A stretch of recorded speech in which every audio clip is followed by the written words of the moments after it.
Itong bisipahon atong igsuon dire mga idol. Nahagot sila diya da. Kagot sila din. Itong check-upon ilang mga trabaho. Agka, grabe nilang nas nito. Daghan nakabuo ko. Grabe, may abaka na nila. Grabe kung gihan ko sila da. Birada yun, ho? Grabe, bastar kayo, eh.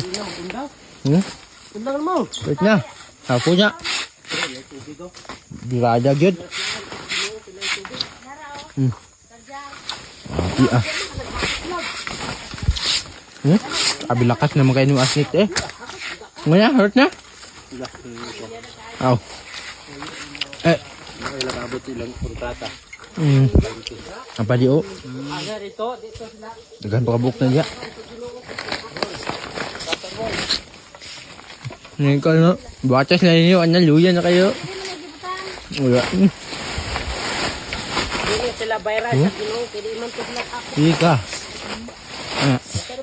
Hindi na, papapul nila. Birada. Abi ah. Kaon tag babas. Kabi niya yung tananom diya. Daghan ka buok na. Basta magkugil ang kaharbis yun. Oh. Sa tagiya mo hagot mga idol na gana oh. Gamay kay kuwaon bilar ka buking ikuha na ni. Tulor ka buok. Oh. Niluan gi kayo basta tagiya mo hagot pero blay ang mo hagot. Basta na tumutumbahan. Ah. Kita sila sa imong ka power. Ha? Kita sila sa imong ka power. Maas na. Lumaas na? Di na de. Di na kusog. Hinay na kayo. Hinay na kami. Pero kan kitong patilap nga kan. Patilap noon na tungkuan. Nailang tao. Patilap. Ta. Ayubad pa kini sila kay dito rin nila biraw sa balay. Oh.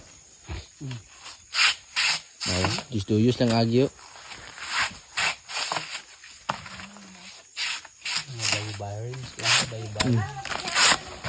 Ah.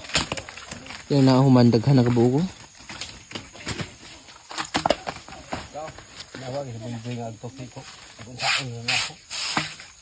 Agay. Kusgan na sa tinakay. Kusigan sa niya siyang bira kay. Para lang. Ila dito. Basta dikit. Salay kami. Iwag mami. Iwag. Iwag undan niyo sila. Iwag eh. Kanabuang man. Mga tao. Okay. Ganyan na taman idol kay mag taas-taas ng video. Okay na.